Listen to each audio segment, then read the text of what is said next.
Hello WhatsApp guys, কি অবস্থা? সবার তো কেমন আছো? সবাই আশা করি সবাই খুবই ভালো আছো। তো চলে এলাম তোমাদের মাঝে আবার নতুন আরো একটা ভিডিও নিয়ে। তো আজকে যাচ্ছি হচ্ছে টুর্নামেন্টের প্রথম রাউন্ডের একটা ম্যাচ খেলতে। আর এই ম্যাচটা হচ্ছে আমার পার্শ্ববর্তী এলাকার। আর আমার পার্শ্ববর্তী এলাকার যেহেতু আমাকে ছাড়া তো গোলকিপার নিবেই না তারা। তো আমাকে কিন্তু বলছে যে তোমার অবশ্যই খেলে দিতে হবে। আমার সাথে আছে এই যে আমার এলাকার সেই টপ লেভেলের টপ নচ প্লেয়ার। আজকে যাব মাঠে, কি হয় না হয় এটা কিন্তু তোমরা পুরো ফুল ভিডিওটা দেখলেই বুঝতে পারবে। আর আমার কিন্তু এখন দু একদিন পর পরই খেলা থাকতেছে বা রেগুলারই আমার খেলা থাকতেছে। তো চলো যাওয়া যাক, লেটস গো।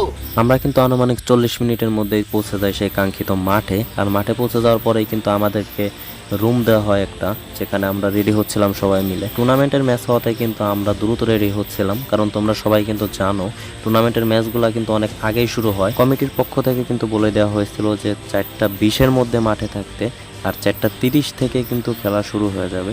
যার জন্য আমরাও দ্রুত রেডি হচ্ছিলাম। আর দ্রুত রেডি হওয়াটা কিন্তু আমাদের কাছে ইম্পর্টেন্ট ছিল, কারণ আমাদের তো রেডি হয়ে মাঠে যেতে হবে, দেন একটু দৌড়াদৌড়ি এক্সারসাইজও করতে হবে। তো যাই হোক না কেন, এরপরে কিন্তু দ্রুত আমরা রেডি হওয়া শেষ করে কিন্তু আমরা মাঠে নেমে যাই।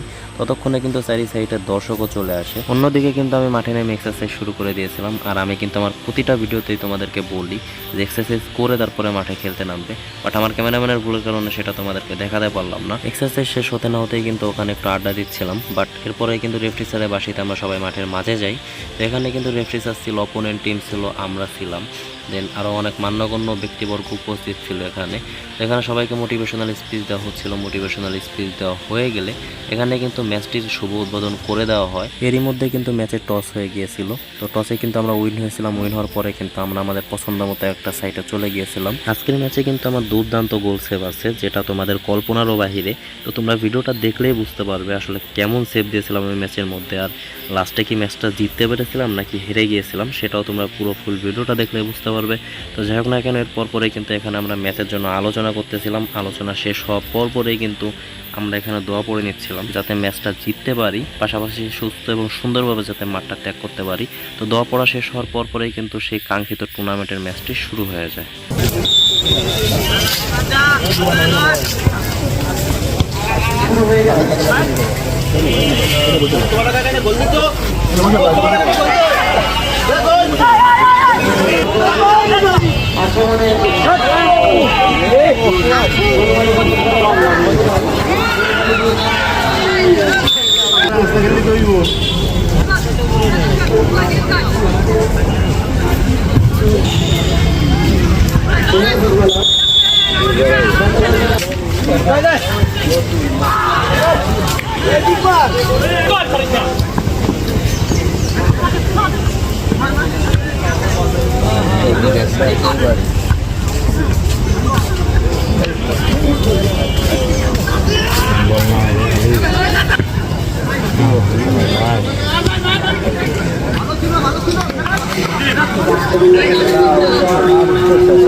ভিডিও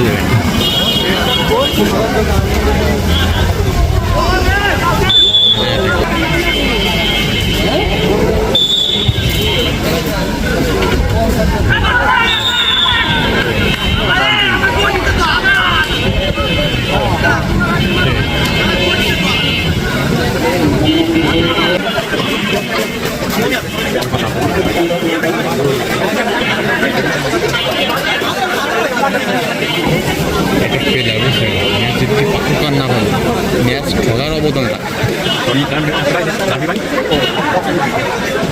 পেনাল্টি হ্যাঁ আরে আল্লাহ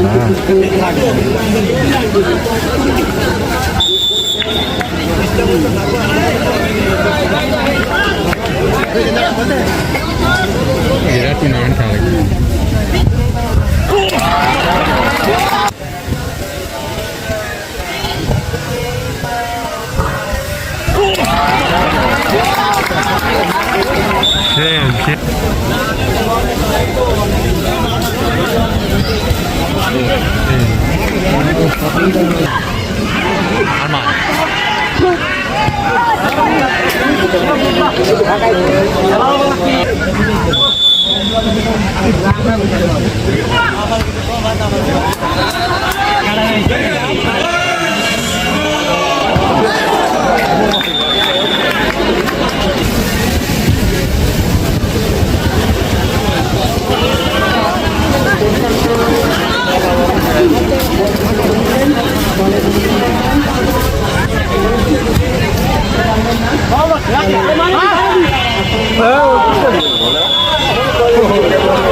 চল্লিশ মিনিট খেলা শেষ হতে না হতেই কিন্তু ফার্স্ট হাফের বাঁশি বেজে যায় অ্যান্ড তখনও কিন্তু গোল স্কোর 0-0 ছিল। তোমরা যারা ফার্স্ট হাফের ভিডিওটা পুরোপুরি দেখছো তারা কিন্তু অবশ্যই বুঝতে পারছো যে আমার পারফরমেন্সটা কেমন ছিল ফার্স্ট হাফে, আর সেকেন্ড হাফ যারা দেখবে তারাও কিন্তু বুঝতে পারবে সেকেন্ড হাফের পারফরমেন্সটা আরও বেশি দুর্দান্ত ছিল কিন্তু আমার। তো এরই মধ্যে কিন্তু মাঠে পরিপূর্ণ দর্শক ছিল, বাট সেকেন্ড হাফে কিন্তু দর্শক তোমরা ভিডিওটা নাও দেখতে পারো কারণ মাঠে কিন্তু বৃষ্টি হয়েছিল। তো যাই হোক না কেন আনুমানিক 10-12 মিনিট হাফ টাইম দেওয়ার পরে আবারও রেফ্রিজারের বাসিতে কিন্তু সেকেন্ড হাফ শুরু হয়ে যায়।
ম্যাচটিতে আমাদের কপাল এতটাই খারাপ ছিল যে আমরা এই মুহূর্তে এসে ম্যাচে মাত্র লাস্ট 1 মিনিট সময় থাকতে আমরা একটা গোল খেয়ে যাই। আর আমি কিন্তু আমার সর্বোচ্চ দিয়ে এই ম্যাচটাতে চেষ্টা করেছিলাম। তোমরা যারা ভিডিওটা দেখছো তারা কিন্তু অবশ্যই বুঝতে পারছো যে আমি আমার সর্বোচ্চটা দিয়ে কিন্তু আমি গোল সেভ করেছিলাম।